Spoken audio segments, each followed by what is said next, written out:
I stood composed as her words sliced through the stillness.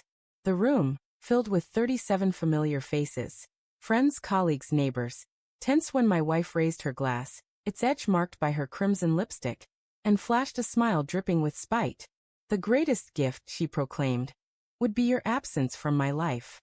Nervous laughter flickered through the group, sharp and uncertain. Glances shot my way, searching for traces of rage, humiliation, or surrender. I showed none.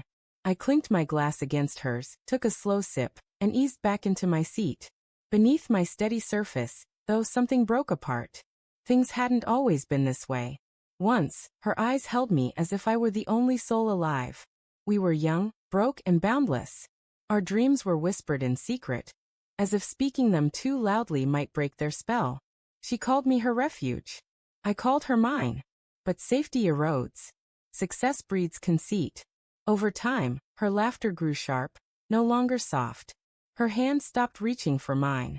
Her gaze began sliding past me, as if seeking someone more deserving to take my place. At first, I blamed myself. I worked late. I traveled often. I forgot special dates. But self-reproach only veiled the truth. The reality hit at 2:11 a.m., her phone humming on the nightstand.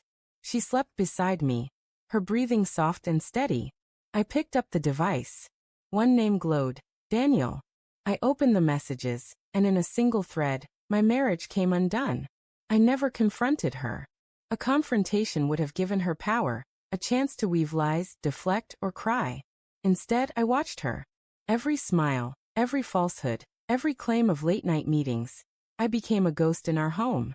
She thought she was outwitting me. She didn't realize I was tracking her patterns, her betrayals. That birthday toast wasn't just cruelty. It was arrogance. She believed she'd already won, that I was broken. But I wasn't broken. I was planning. The night after her party, while she slept in the guest room, having long forsaken our shared bed, I sat in the study, dismantling our life. Bank accounts, joint credit cards, property titles. She'd grown accustomed to spending freely.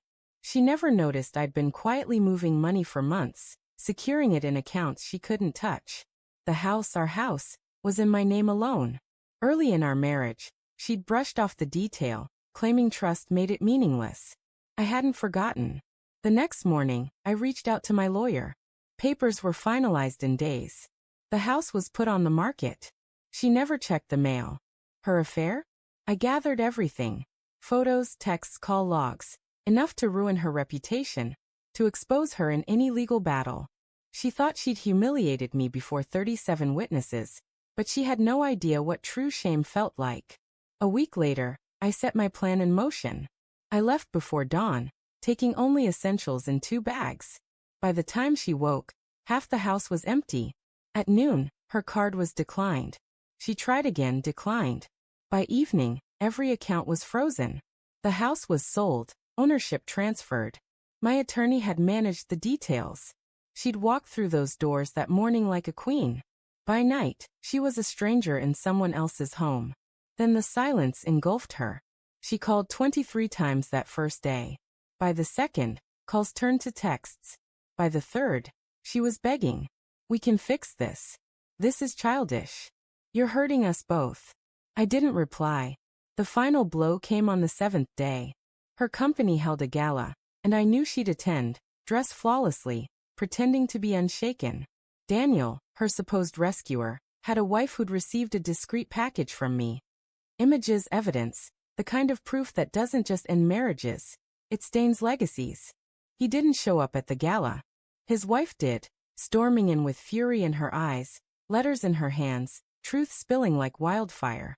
In that glittering room, surrounded by her peers, my wife's betrayal was exposed. Gasps rang out. Cameras flashed. The same crowd that had chuckled at my expense now stared at her ruin. I wasn't there to see it. I didn't need to be. I already knew. Where was I? In a new city, in a simple apartment under a different name, observing the chaos from afar. I imagined her in that moment, her perfect mask cracking, her hands trembling as whispers turned to judgment. No glass to raise, no crowd to charm, no husband to stand beside her. Only the crushing weight of her choices, heavier than any wound she'd inflicted on me. She thought she'd stripped me of dignity, but I'd taken everything, her wealth, her home, her status, her lover. She was left with only herself, and I knew that was the cruelest gift of all. Do I feel regret? No. Regret is for those who act rashly, who strike in anger. I did neither. I moved with purpose, with precision. I gave her the freedom to build her empire, then tighten the noose around it. This wasn't revenge. Revenge is wild, messy. What I did was justice.